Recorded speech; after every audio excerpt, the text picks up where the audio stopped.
I would love to welcome everyone here to SOULFest's first book club. It's our first book club. Feeling really excited about that. It came out of one of our group meetings, team meetings, out of the great energy that came from our SOULFest Global Online event. And we wanted to keep the energy going between festivals, keep connected, keep building community. And we decided the best way to do that would be reading together. And I'm certainly excited about that. I love an excuse to have to read great books. And we were really, really so honored to have you, Susanna, as our first author with a pretty newly published book, Embrace Yoga's Roots, which is knocking off the charts. And I'm excited. I think a lot of people are having conversations around this book, whether they're in a book club or not. It's doing wonderful things to open up dialogue around yoga, especially around appropriation, but other topics as well. And so that's why I've been saying, even if you haven't finished the book or read the book, just come and let's be together and talk about it and meet Susanna. And then if you haven't bought the book, make sure you go out and buy one, buy two, give one to a friend. You know, we're in yoga community. So I think, I'm sure when you read it, you'll realize that you have a lot of friends that you want to read it too. And we want to support our author. Susanna Barkataki is a teacher advocate. She's an Indian yoga practitioner in the Hatha Yoga tradition, the founder of Ignite Yoga and Wellness Institute, and a certified yoga therapist. She runs 200, 500, and now 300? Or am I making that up? And then 300, a new 300 embody yoga trainings with amazing lineup you have there coming up. Susanna has an honors degree in philosophy and master's in education. She's a diversity, accessibility, inclusivity, and equity educator who inspires impactful yoga leadership.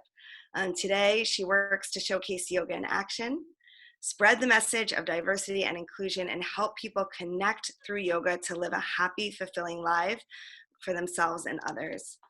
Susanna, you have inspired so many.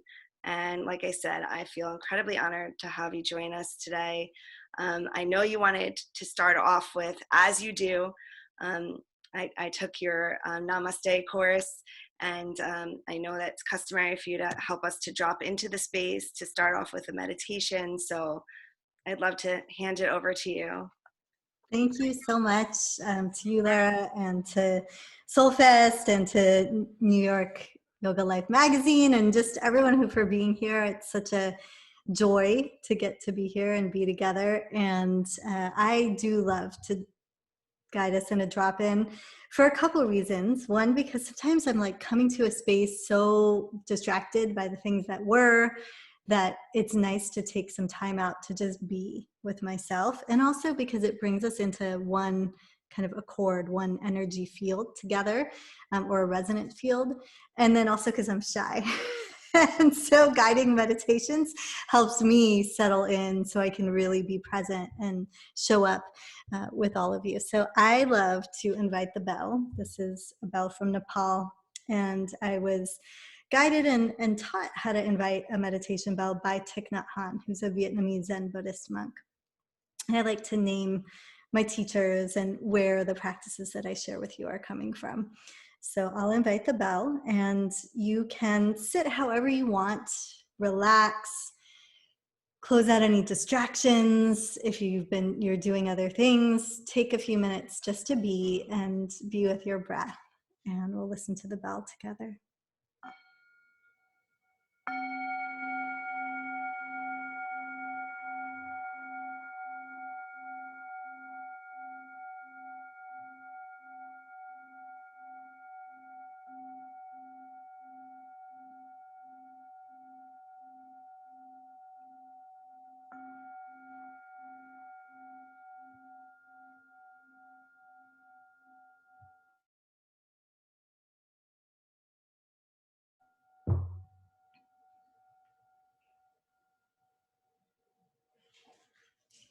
you'd like to let your attention rest on your breath, noticing the inhale and your exhale. Your gaze can be on something soft in front of you, or eyes can be closed, whatever is most comfortable for you.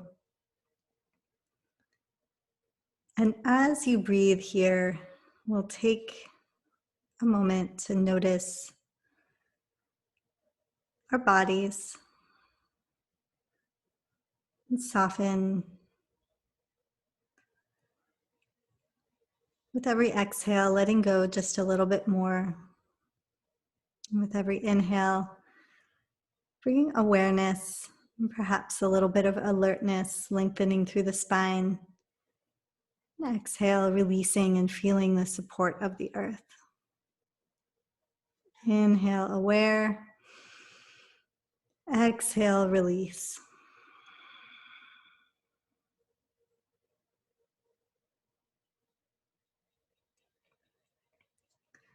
And acknowledge yourself for being here this evening, or wherever it is in time for you, and here at this point in your life, showing up to the practice, showing up to deepen with yoga.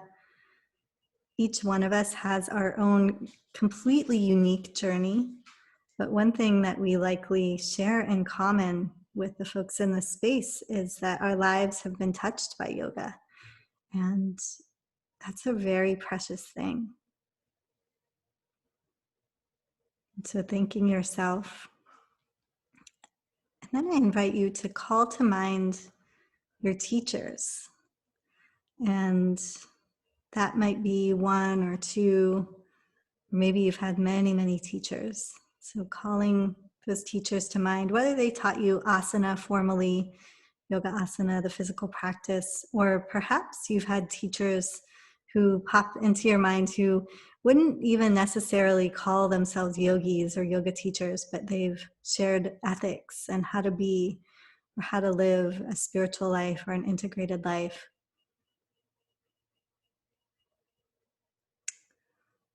What an amazing gift these teachers have given you.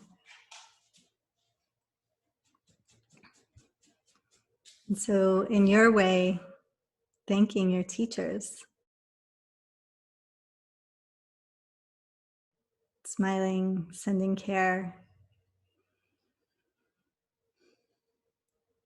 and then noting that your teachers have had teachers, some of whom you might know, and some of whom you maybe don't know. And those teachers have teachers on back in time to the earliest practitioners of yoga that we know, who were practicing under trees and by streams, at the foothills of mountains, on the outskirts of cities and villages, and who, in the Indus Valley and the Saraswati River Valley, were codifying and developing this practice of freedom and peace and liberation. And so in your way now, thanking these teachers, many of whom were students and who perhaps passed this practice on just through how they were being in the world, and then some of whom became teachers formally and passed it on. And without all of their practice and their efforts, we wouldn't be here. So acknowledging the roots of yoga. And then letting that go and coming forward back in time, almost like there's a torch or a light being passed down from generation to generation, back from those early practitioners to you and to the future, to future generations. Whether you teach formally and you have students, or you share yoga through how you diffuse an argument or don't rise to the bait when someone's bothering you, or helping a friend or family member, we all transmit this practice in our unique ways. And so acknowledging those students or friends, colleagues, family members who you touch, and through you, whom yoga speaks to. Without them, we would not be.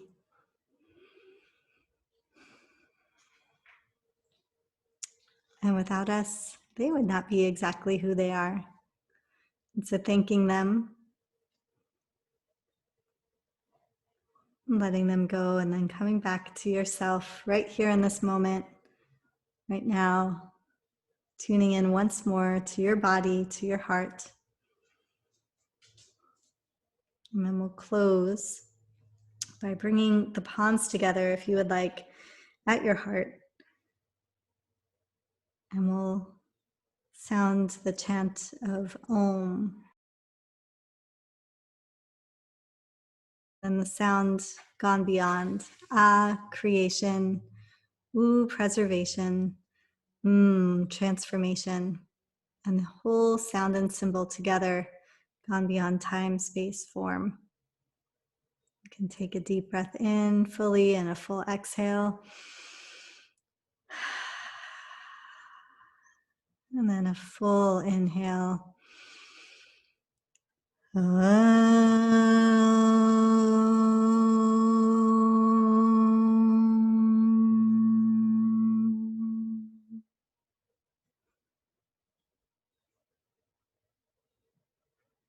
Thank you.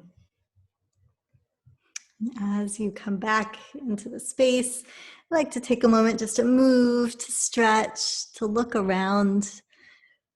If your eyes were closed, looking around and taking in form and color, not worrying about like the thing that needs to be cleaned or the dirty laundry that might be piled somewhere, but just really looking at the space you're in and noticing anything that you feel support from.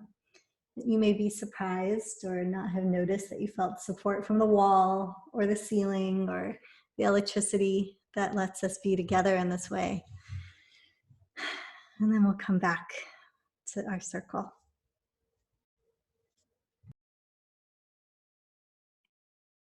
Thank you, Susanna. And thank you, everyone, for tuning in so deeply and stepping into this space together. Really appreciated that. So we're going to lead this mainly as a Q&A. I wanted to start us off with a couple questions just to get the, to get us started. But please, if you have questions, or they come up for you, know that we want to give you a chance to ask your questions. That's why Susanna's here. So Susanna, I just wanted to start off by, before we get into so much about what's in the book, and there's so much there, is just to ask you some questions or a little background of your experience as an author. Maybe you can take us on a little journey from when you decided to write this book to the process of getting the book written and what that was like, and even maybe a little bit about what it was like to release a book in this unusual circumstance of a pandemic. Yeah, it was such a process. I did, ever since I was a kid, my best friends were books. I didn't have a lot of friends growing up, and I love to lose. But you know how sometimes, I don't know if this is true for anyone else, but for me, I wanted it so much that one, I was afraid of saying it, and two, I was actually afraid to do it. So I spent a lot of years, like in my 20s and 30s, not writing and not really doing what it was that I wanted to do because there was so much pressure that I was putting on myself. And so I kind of didn't believe I was really going to ever write a book. Not really, even though I wanted to so badly.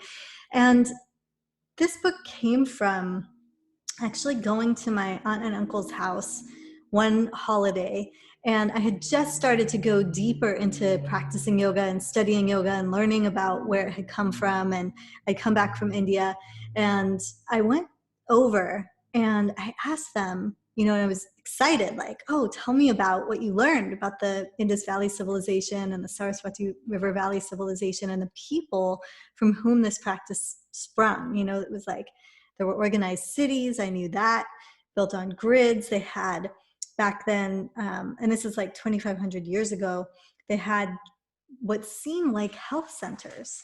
So big rooms with pools and then treatment rooms around it, the language that's written on stone, we still have not been able to translate. You know, there's so much about this, the civilization and really like the kingdoms of this time that yoga evolved in that I didn't know about. I just knew a little bit. And so I said, you know, Jetai, Uncle Unjan, can you tell me? And they looked at me and they said, Beta, child, we can't know. I don't know anything. We didn't learn. Oh, sorry.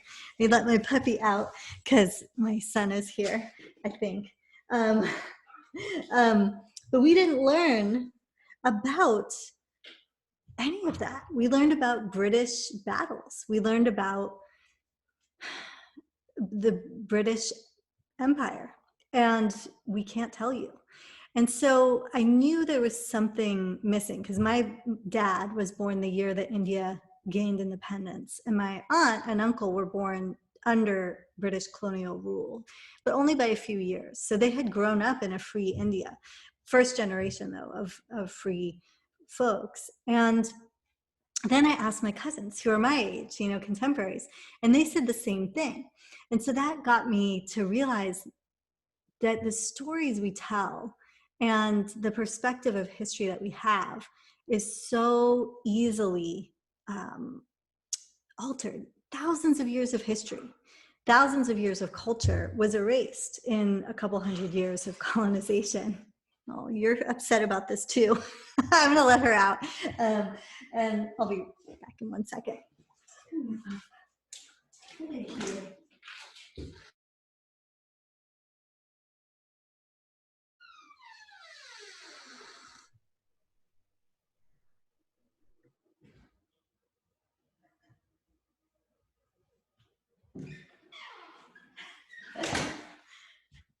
Sorry about that. Our puppy friends.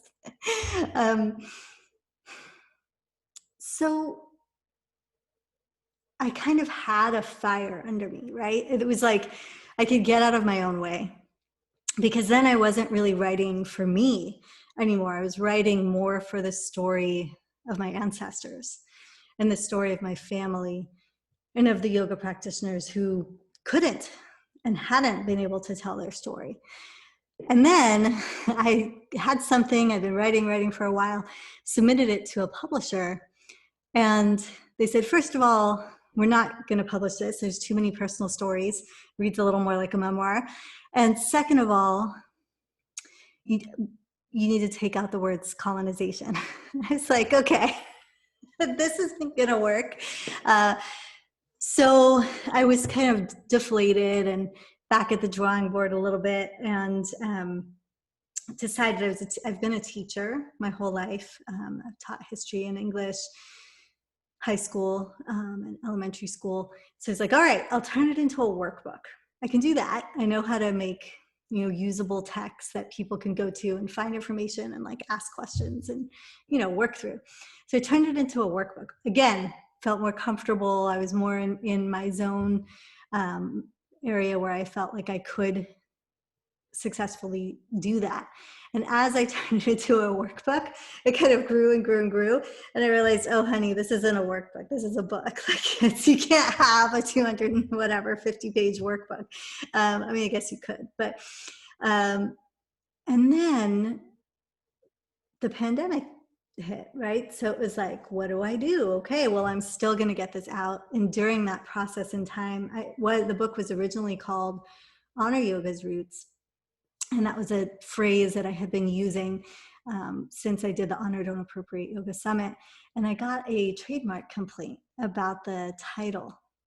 So I was, again, like, I was about to publish. So the book was all done, the cover was done, everything, you know, and it's like, well, even though in the kind of world of public opinion, I may have sympathy in the law, in, trademark court. One, it's just me. It's not like there's a trust fund anywhere that can fund this. So I probably would have lost that battle. So I decided, it was hard and a lot of soul searching, but it was kind of like what's happening. And so I needed to shift and evolve, just like the practice does, change the name. I love embrace. It's more, I feel like it's really warm. And I love honor too. It's something I really believe in as well. And there's a force to honor that embrace is a little more soft, but I love that as well. So change the name. And then decided, okay, we're gonna get it out. We're gonna publish it and do online stuff and book tours. And so it was so exciting, honestly, when it finally got out, because I'd been through so much. It was really like 3 years of working on it to get to this point. So yeah, and then to have the reception of it, be so positive. I get people writing me all the time saying, like, I've learned so much, you've really got me thinking, or I feel really validated, or I'm uncomfortable, but I'm willing to learn and grow. And that's just been incredible. So I'm really glad. I feel like it wasn't really me. It kind of feels like it just came through me, especially with all the twists and turns that led us here.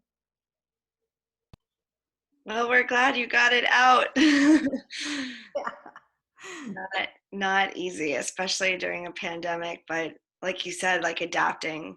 I like the word adapting, and I hear a lot of that in your story. And there's so many people that you might not have actually communicated with if we had been doing more in person.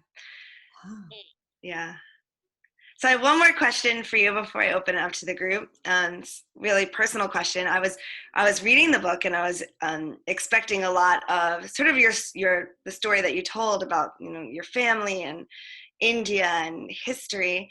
But what I wasn't expecting and didn't know about was your background in social justice. And to me, the book really, it feels like it just speaks to all or many, many, many marginalized populations, not just very specific to the ways that, just Indians have been left out of the yoga. So I wondered if you wanted to speak a little bit to that, to your history and in social justice, and how that came to be a part of the book.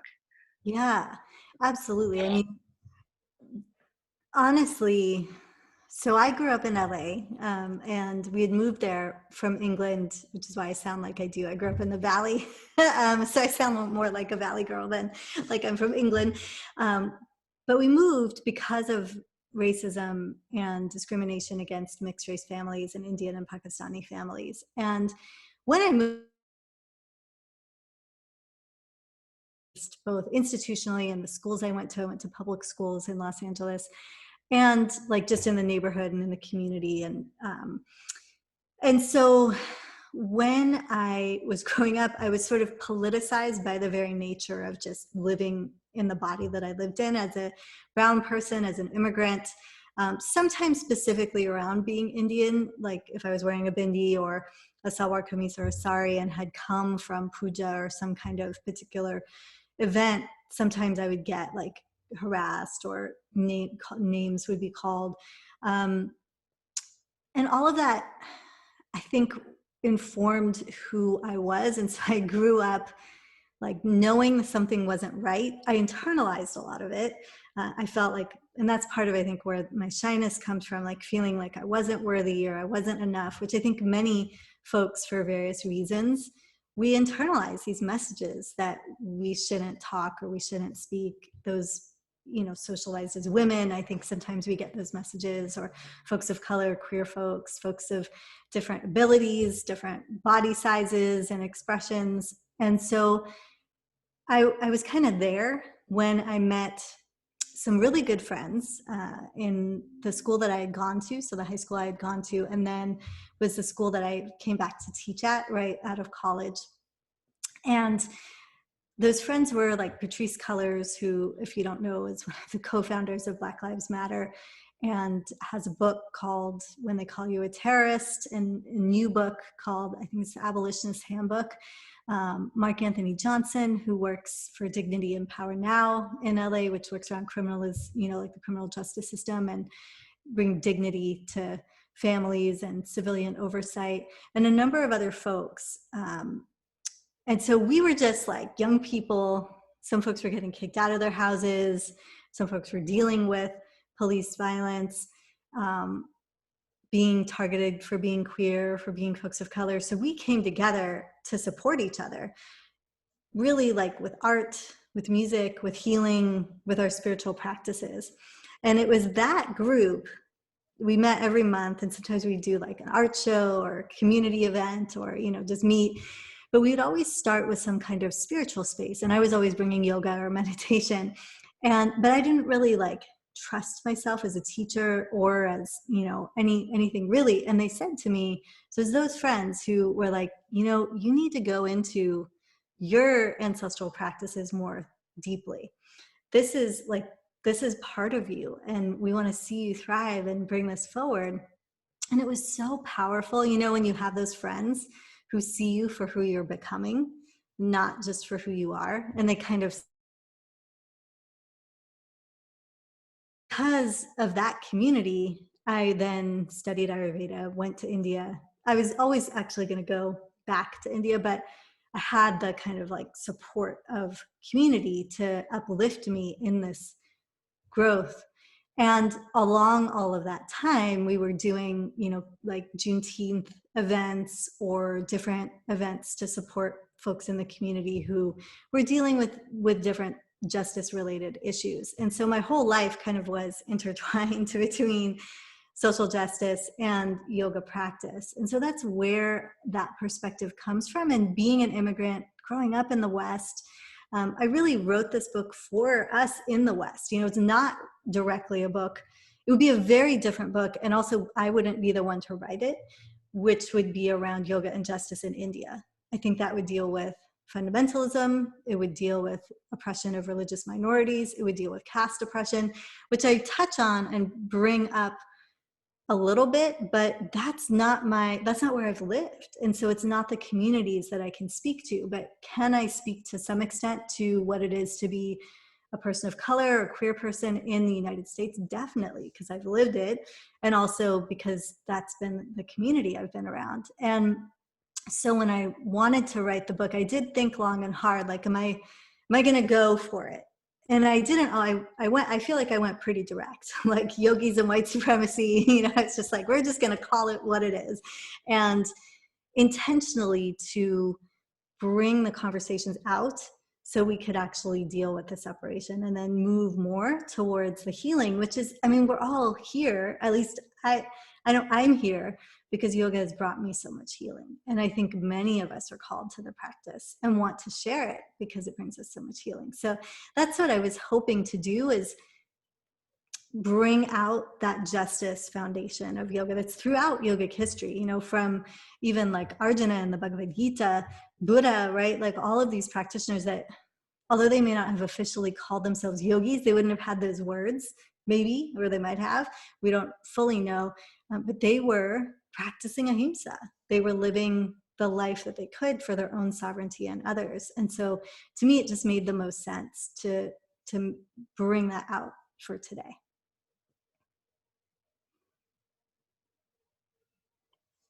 Thank you, Susanna. Does anyone feel inclined to jump in with a question? Yeah, and I do want to say, you can ask anything. When I'm here, I'm happy to just, no question too weird or awkward, or like if you're worried something's appropriation or you don't want to offend my character, like I'm warm, I'm friendly, I'm not going to bite your head off. And I'm really here to invite inquiry and expression and support you. And nor do I think there's one right way to do this. I think all of us have our own ways. So any questions, welcome, out loud or in the chat.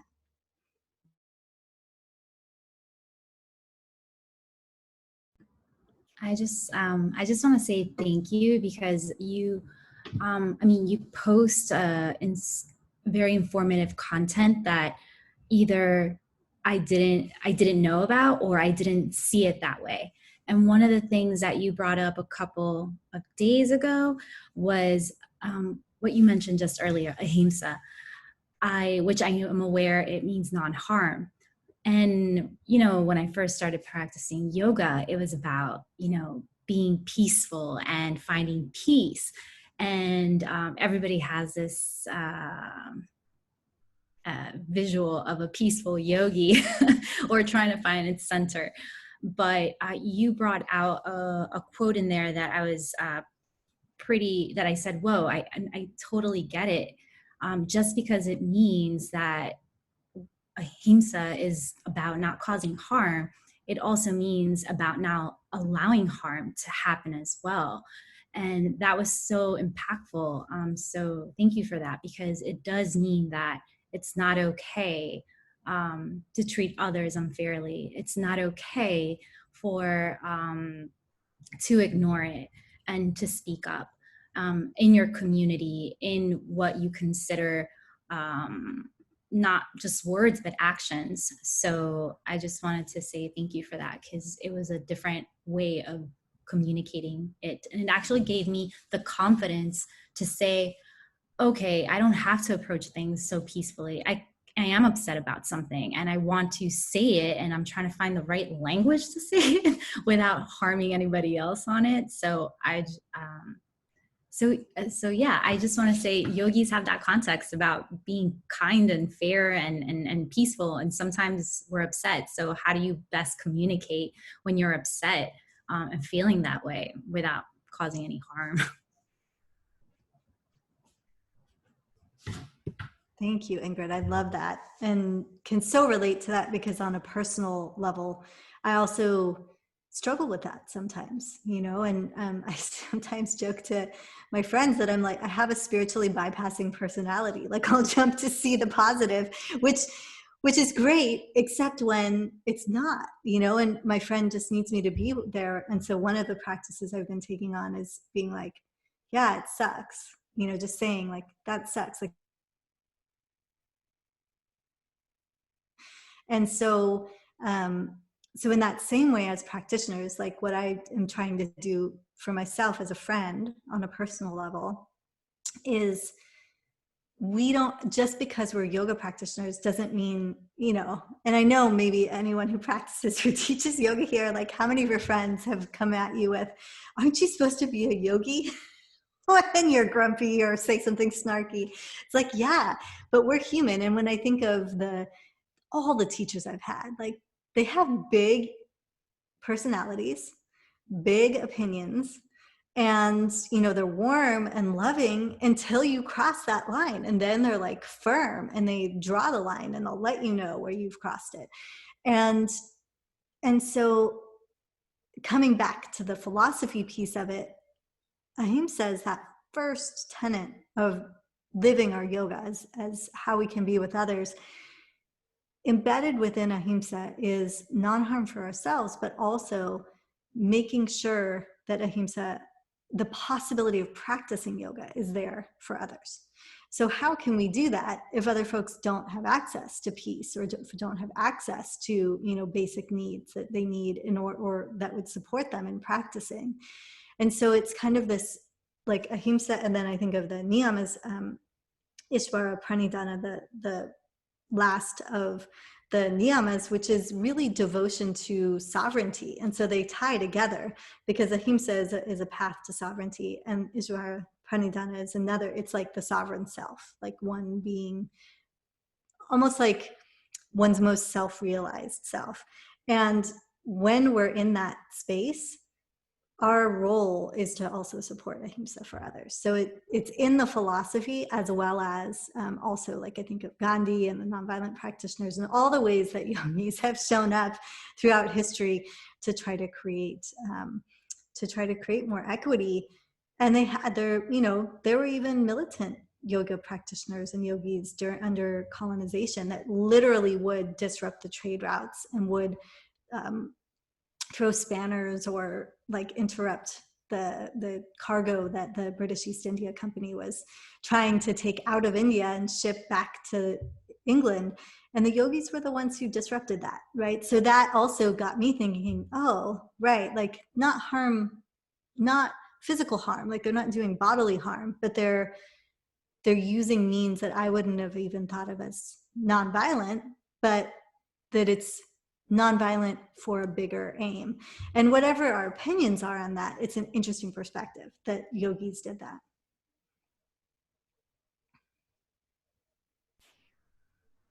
It's interesting because see Arjuna that he has to fight the evil, but it also includes people he knows and family and friends. And he's like, how is this right? I'm supposed to be peaceful. This is, how do we solve something? So it actually, during the whole pandemic situation, it also made me think. I had to reread that as well, because I felt it was so familiar to what was happening at the moment and currently, that you had to just remember. That was pretty helpful. So, and I know you bring it into context in your book as well. So thank you for that. Yeah, thank you, Ingrid. Anyone else? Thoughts, reactions, things that you're chewing on or have questions about? I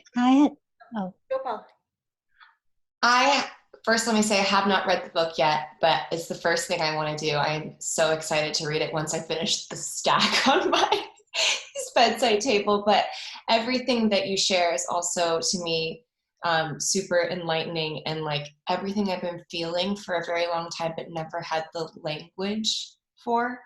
So I found yoga philosophy in a way before I ever really started practicing the physical practice. And I was really fortunate to have a teacher who took me to her lectures and actually brought me texts before I ever did my training. And I was young and stupid and didn't absorb it back then, but I kept it and returned to it. And I'm just super grateful, because when I did start teaching, I brought my sutras with me to every single class, and I taught directly from the sutras. And that taught me as I was teaching in a way that I don't think I would have done otherwise. And as I was continued teaching, I felt pressured by studios to change the way I taught, and to fit into their mold, and it never felt right to me. And so listening to you and sharing, except for Atlanta Yoga, of course, share and with everything that I've done with everybody here in SOULFest. And it's just I feel like the only place where it's really about the real stuff. And so I just wanted to say thank you for everything that you've shared. And I really relate to your story about your family and your ancestors. And I just wanted to ask you, what was like your greatest, like, I don't know, tool or asset? Because I'm right now doing a very similar thing. It kind of sounded strangely like you were reading my mind with my family and where I come from and my history. And she's Roma, Greek Roma, Gypsy, Roma, of the Roma people. And we don't know exactly where, but I'm trying to understand. There's no history, and I struggle a lot with the pain that I'm uncovering and the things that I'm like understanding now that I didn't know then, and like just living. It feels like it's living in me, and I am just wondering, like, it must have been similar for you going through a lot of this stuff. What was your like touchstone to carry you through that? Well, first, I'm so glad you're writing and like uncovering and exploring your story and your family story. It's really powerful. I could feel it. Like I felt chills. And when I have this, I think of them as like truth bumps. So I had those. I really go back to nature. And an indigenous elder, Adelia Sandoval, shared this practice with me. And so, and I name her because that's where the practice came from, but I did it a lot She said, go and rest your back against a tree, any tree, find a tree, the big trunk or small trunk, and rest your back against the tree and feel your way down into the roots, because all the tree systems are interconnected all around the world. And so you can lean on that tree, and whether you know your roots or not, whether you know where your ancestors are from or not, the trees, the natural world will tell you, will guide you, and you can feel.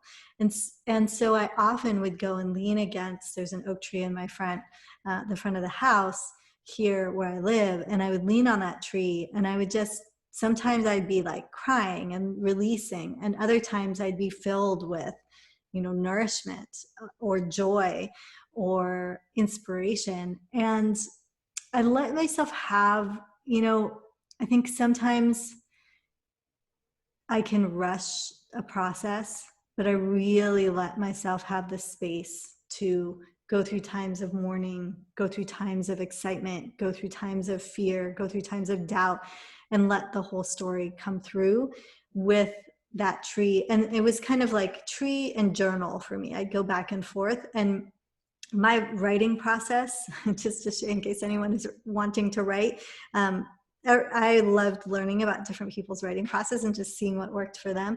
But I would practice. So I'd get on my mat and do asana, meditation, and then I would journal for about 30 minutes, hand to paper. And then I'd set a timer and go to my computer and write. And sometimes if there was need in there, I'd go out to be with the tree. Now I'm a parent, right? It's like, when did I have time to do all that? So a lot of it was before like the household woke,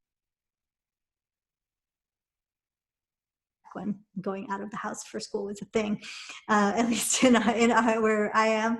And it was such a beautiful process. It actually felt like the journey of writing and of uncovering the stories was a meditation and was a practice in itself. And so I just kind of surrendered to that time. And I'm actually I'm about to be writing my next book, and I'm excited for it because I'm seeing it as like a retreat container. Like, I'm going to go in May and write and work and be in that space and just kind of let it wash over me and see what happens.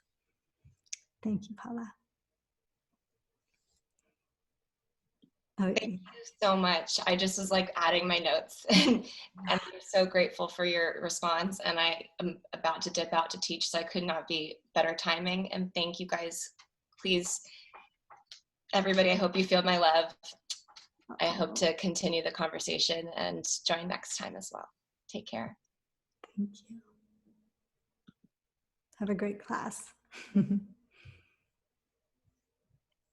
Is there someone else?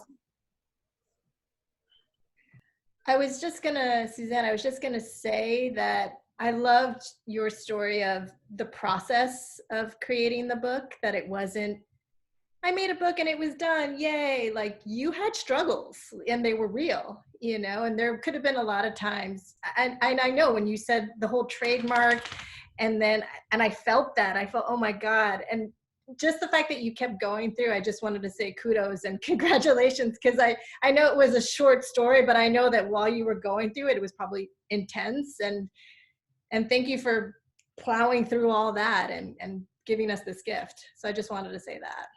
Thank you. Yeah, there was a lot of practice during that time. It's like those moments where I think I really had to show up to the mat, and I had to show up to my practice, and I had to get over the, like, this is so wrong, into the, well, what am I surrendering into? Where is this?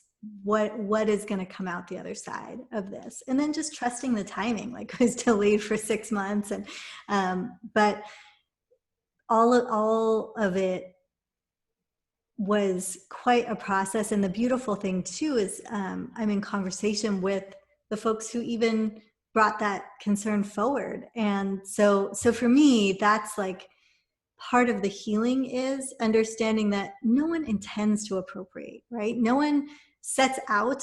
I think very few people set out to be like, I'm going to take these other people's thing and steal it and make it mine and not let them have it. Like, I just don't think we do that. I think in general, when people appropriate, it's unintentional.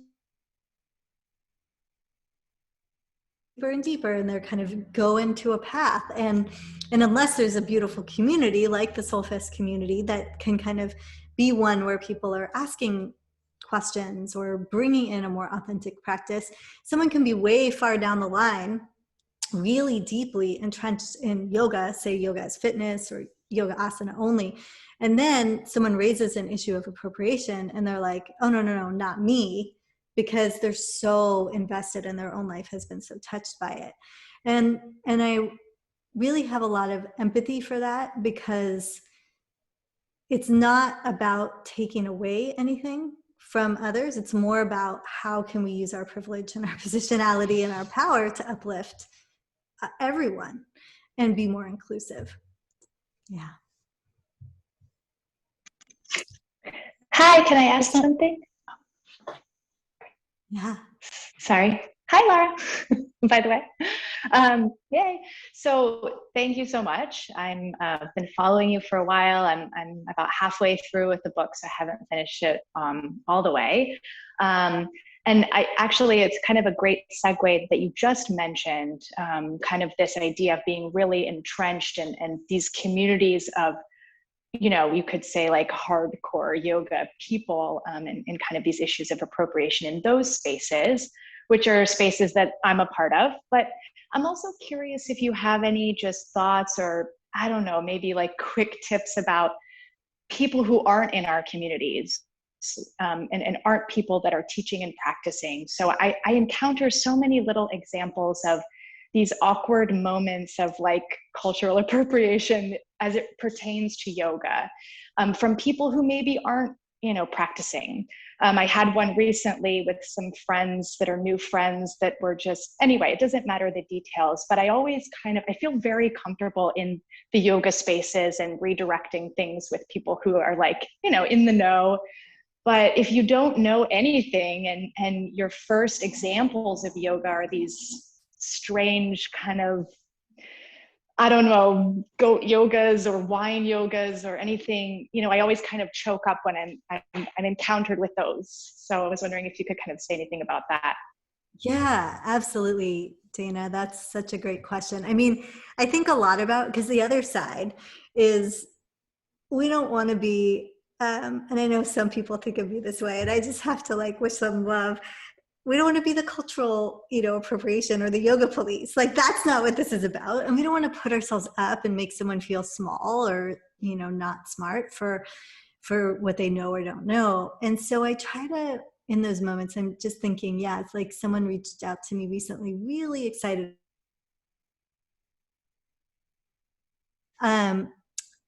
And I actually feel like it's such a beautiful and powerful thing if we can kind of get on the same side with folks and be like, wow, I share your excitement. And for me, you know, I try to go back to my own experience in a very disarming way. Like for me, yoga is about all of these things, including how I live and my philosophy and my ethics. So because of that, I generally don't do yoga. You know, yoga is a complete practice and system of liberation. And I'll say, you know, sometimes like codified and organized in South Asia. And so I don't usually pair yoga with kind of other things to make it any better, because it already is enough, you know, and that's just how I feel. I'm curious what you think and where you're at, you know, and often people will say like, I'm really excited about making it accessible. I really want to bring people in. And, you know, I get that. And I hear that a lot. I have my own personal choices that I make. And for me, I wouldn't choose to, you know, bring people in through alcohol and yoga for many reasons, including that I'm sober, for spiritual reasons. But that doesn't mean that we can't kind of be on the same side and like at least understand each other. And I also look at those interactions as like watering seeds, you know, even if in that moment they're still going to go ahead with their goat yoga on their farm, maybe the seed is planted to learn more and to think about it later down the line, but to not alienate them. Now, I think for folks of color, for South Asian folks, for queer folks, for trans folks, especially if it's, say, a microaggression around or an aggression around, like if I bring up someone has a prenatal yoga class and they're talking about, you know, this is for women and moms, and we get into a conversation about using terms like pregnant people and not excluding folks. There, for as a cis person, I feel like I can take on that labor. But for my trans siblings, including like the trans men in my life that have had babies and have had a lot of harm through their lives, they certainly don't need to stick around and have that kind of conversation, right? Or also I give myself that grace when it's around someone with the bindi or with other things that are really like close or personal, or maybe a puja or a certain practice that is very dear to my heart. Sometimes I give myself the space to just tap out and not have the conversation and hope that someone else will. And I say that because it's a lot of labor to put on ourselves if we're the ones that are being harmed by that issue. But when and where we can, and I include myself in this, when and where I can, I do try to. So I hope that's helpful. Yeah, definitely. I think, just what you said at the beginning, like we don't necessarily need to be the police. And that's always kind of how I feel, is like, I don't need to police this, but I also can't not say anything. So yeah, definitely helpful. Thank you. Our own experience, like no one can argue with you on your experience and on your values and your feelings, and you're free to share those. Susanna, I had a question. I'm sorry, I'm not on camera. I'm kind of doing two things at the same time and being here and in the middle of things. So I didn't feel comfortable being on camera, but I wanted to first thank you so much for the presence that you bring of awareness in so many lives through your action. And I wanted to ask you, I'm grateful enough to be part of 3.5 Acres Yoga. So very grateful. And I'm also a work study student at a studio in my town. And the studio is trying to incorporate, and just started with a diversity training program for the yoga instructors. Right. So they're starting, and I've worked in diversity education myself, but the thing that I find, what I'm trying to understand, and I think this is something that distinguishes the work that you do with that in particular, is that there is the history and the understanding of yoga from the perspective that you have enlightened us to, that I'm trying to say, how do you bridge people who are already culturally sensitive, already culturally, have the background in education as systemic racism, systemic issues, but then bringing in the aspect of yoga in particular to then make them informed leaders and educators to then go into yoga studios and support them. It seems to be like a disconnect there that needs more collaboration, and I don't know how to encourage that. Okay, let me see if I understand your question, and I have a question for you. One of the things I see a lot, especially in the West, in the United States where I am, is that diversity and equity training and race, equity training often tracks along Black-white, whereas with yoga, we're talking about South Asian culture. We're talking about a very different cultural and in many ways, as South Asians, we're very much indebted to Black folks for the freedoms and the rights and the liberation that we have, even in the US. But within the yoga space, there's a complexity there. And so I'm wondering, one, if it's related to that, and then two, are you saying like how to get folks to not just learn, but then act on what they're learning? Your first point more particularly, because exactly what you're saying, as far as South Asian and looking at diversity and inclusion and respect and sort of culture appropriation from that perspective, it seems like there's the concept that well, if we just do a diversity training, Right. in the way that you described it, that we're doing what needs to be done to create an inclusive space Yeah. in the studio. Do you know what I mean? I totally do. Thank you, Safara. That's so important. I'm glad you brought it up because it's both and. It's kind of like if we are or we aren't South Asian, especially if we're not, and we're working or teaching or living in the yoga sphere, I actually think it behooves us to develop a relationship with the culture from which yoga came and people, right? To uplift South Asian voices, to uplift South Asian authors, South Asian teachers, not as the only teachers, of course, but among others. And for the conversation around equity and justice in yoga to center those voices while at the same time having an intersectional lens to, let's be real, a lot of the movement for diversity in yoga has been led by Black women in the West. And so do folks like me and other South Asians owe and need to support and kind of act alongside and uplift those leaders? Absolutely. There's this way that it does need an intersectional lens that I don't see people have often. Exactly. And I do think I think it's like a huge need, and one that a lot of yoga spaces,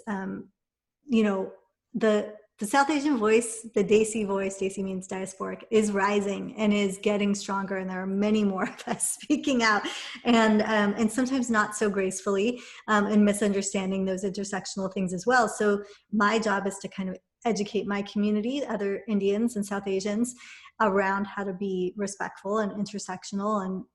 And then also to bring up to these organizations, like, it's not enough to just do a diversity and equity training. We need to explore culture. We need to explore how to relate with sadhana, with our practice, and with exploring the full expanse of what yoga is. So thank you. Good luck with that. Thank you. Really. Thank you. And again, appreciation for being here and this being provided with so much of the joy with SOULFest and the community here.